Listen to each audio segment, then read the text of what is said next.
Good afternoon, everybody, and welcome back to Thai Talk with Dan.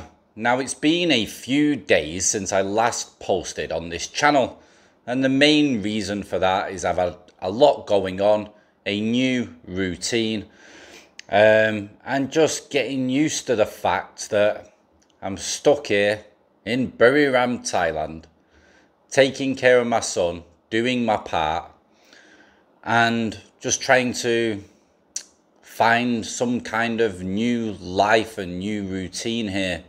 So yeah, it's been a lot. I've had a lot going on, thinking wise, mental wise, and yeah, just it's quite hard to get back into the motion of creating videos on a daily basis, and especially when it's talking about relationships with foreign men and Thai women, because I constantly hear the same kind of stuff, the same kind of stories constantly happening here in Thailand when foreign guys are trusting the wrong types of Thai women. And when I say the wrong types, I mean not just bar girls and freelancers, guys. I mean women that look at you as a cash cow, look at you as money, nothing more, nothing less.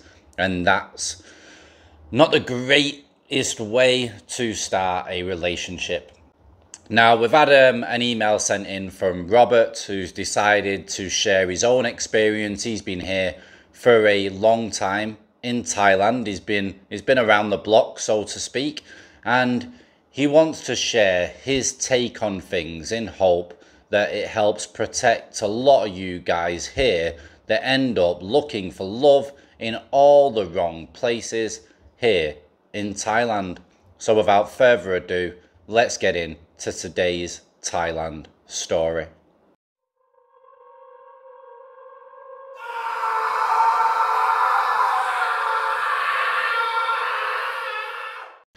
Greetings, Dan. Dan, thank you for providing this YouTube channel to educate men already in Thailand and men considering moving to Thailand about the numerous pitfalls into which many men have fallen and are falling into currently. The overarching message from this email is, until you have lived here for a while and learned and accepted how this transactional culture and society works, rent, do not buy. The story of my 3-year experience with an ex-girlfriend from Isan echoes many of the stories told here previously, and with the same elements. Her crazy making irrational behaviour, angry outbursts over nothing, her violence and deceit, which in turn put me in a constant state of adrenalized fight or flight, and which over time does have an effect on one's physical health and mental health. Because my story follows such a similar pattern to so many other stories told here previously, there is no real reason to relate my tale. Fortunately, I didn't lose my shirt, just a couple of buttons. Nevertheless, one lesson I learned was ignoring the early red flags. As has been previously said by a few guys, the behaviour doesn't get better, it gets worse. So, I would urge all men to learn and to become aware of the dynamic here in order to save both their sanity and their life savings. The two main components of which to be aware are 1. An understanding of the poor rural background from which many women come.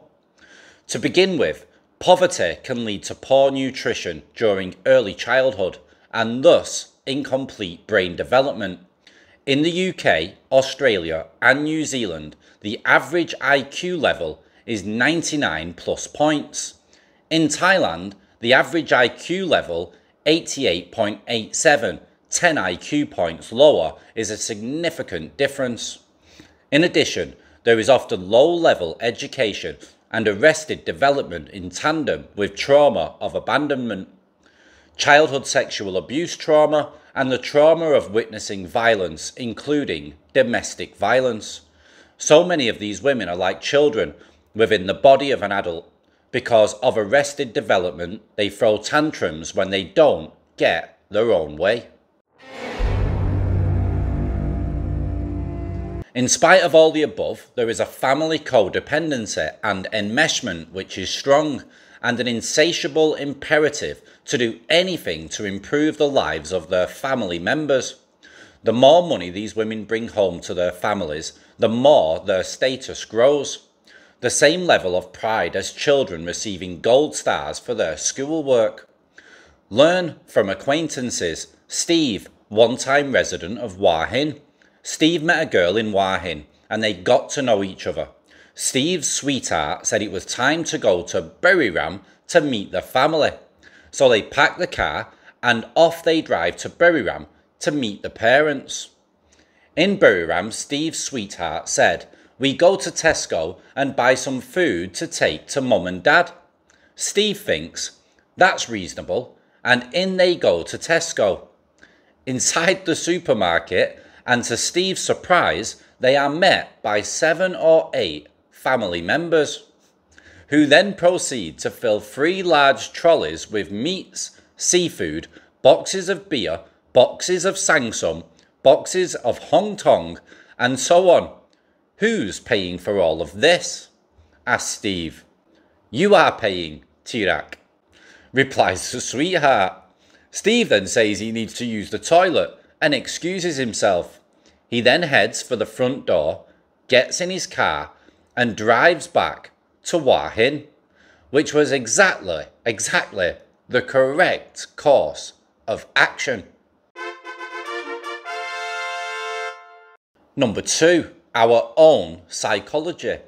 We need to recognise that we might be lonely and crave love and companionship, and which makes we men vulnerable to exploitation. We need to recognise our own need to be a rescuer.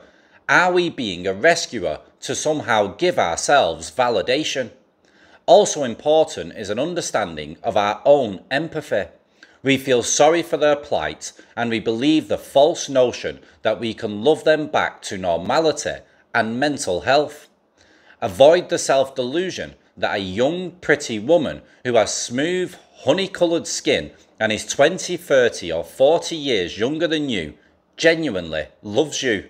It's a fantasy, and for sure it's easy to become caught up in it.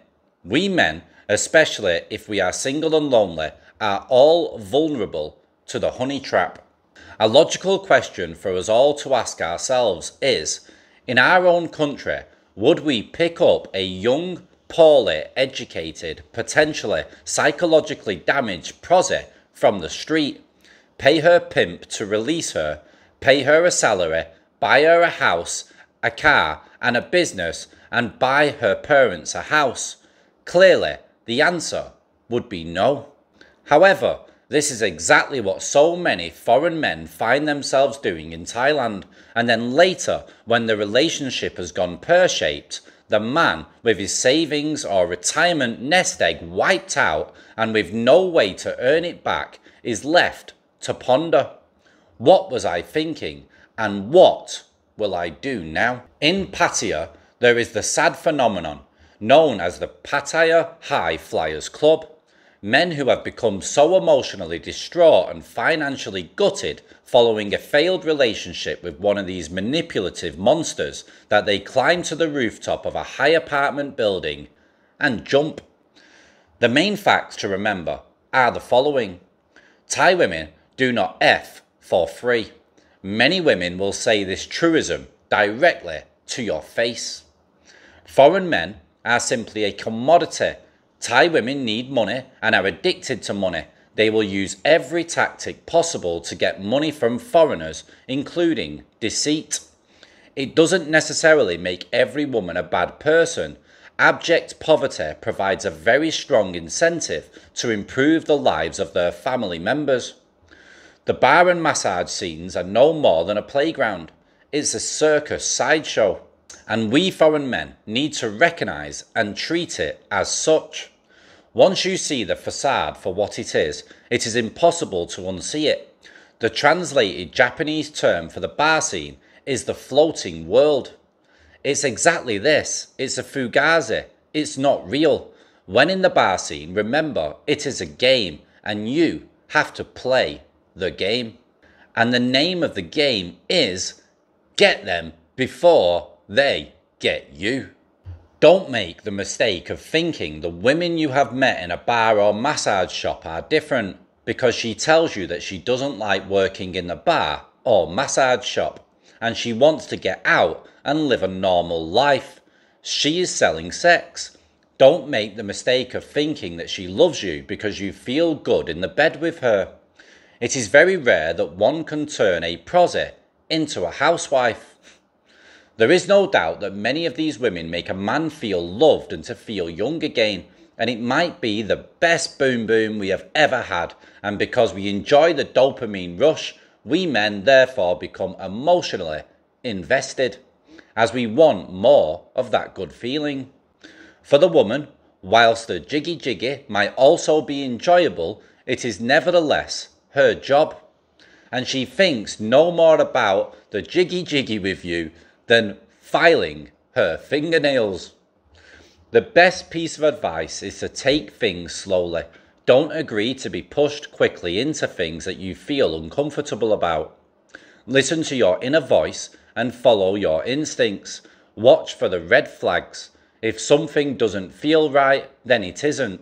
Be prepared to grow some balls and to say no and just walk away. And to cut your losses if necessary.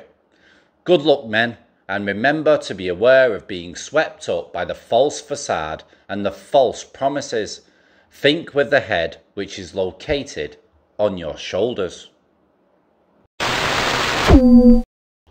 Right guys, I liked how Robert really worded this email. He's very good with his words and you can tell that he's had a lot of experience here in Thailand, and you can tell he's been around the block to be able to state what he has just stated about his experience with Thai women and his experience of seeing others with Thai women.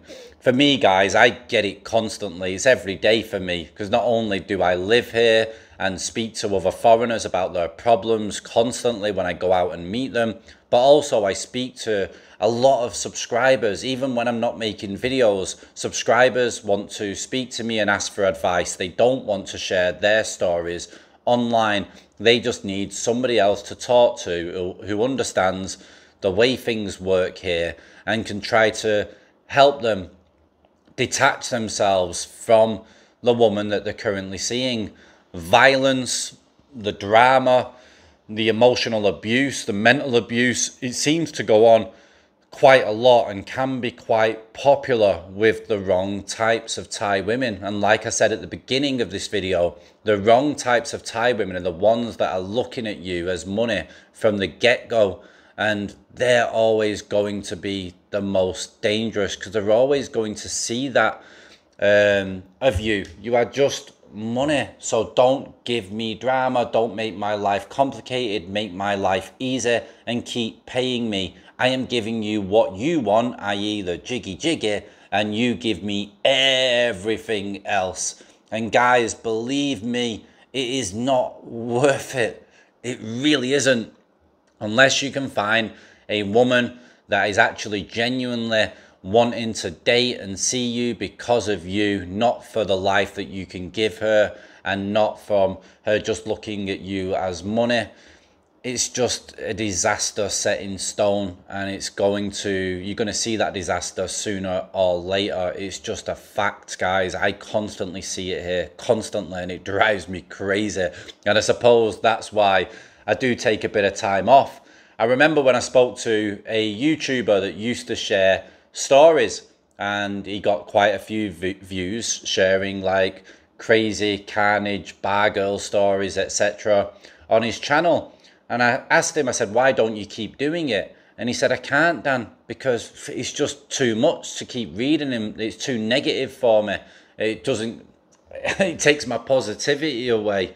And I understand that. I mean, it took me a long time to start feeling the effects of it now, because not only do I tell the stories, but I'm constantly seeing it when I go out and hearing about it when I go out, and subscribers contact me and need somebody to talk to, and I listen to the stories, and they're all pretty similar, and they all seem to have some kind of violence involved, some kind of like game involved where the woman wants to win at all costs and she's willing to say and do whatever it takes, and then everything boils down to money.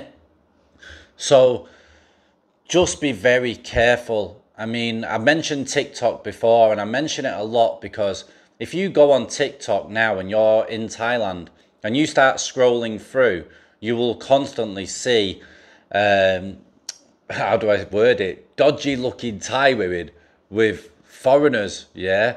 And you'll see how the Thai woman's dressed. You'll see her in nice restaurants. You'll see her showing off the jewelry that the guy's just bought her. You'll see her hugging him at the airport. You'll see the tattoos all over her, the gold dangling from her neck and everything. And it's just, it goes to show like exactly what's going on right here, right now. There are so many people currently involved in a relationship with a Thai woman, a brand new relationship as we speak, where that woman is looking at you as money, and you're in love or in lust, and you're hoping that everything is going to remain the same and you're going to live happily ever after, and money isn't that important to you at the moment. She is important to you, but in order to make her happy, you've got to use that money that's in your bank account. Right, guys, if you've got a story that you want to share that's true to life and you feel like it can help guys moving forward here in this country when they're getting involved in relationships, then please send your email in to thaitalkwithdan@gmail.com. It's almost the end of the month now. We've got 2 days left. Then we hit December, and then we've got Christmas and New Year coming. So hopefully I've got my son on Christmas Eve night so he can open his presents on Christmas Day morning. So I need to start decorating this apartment.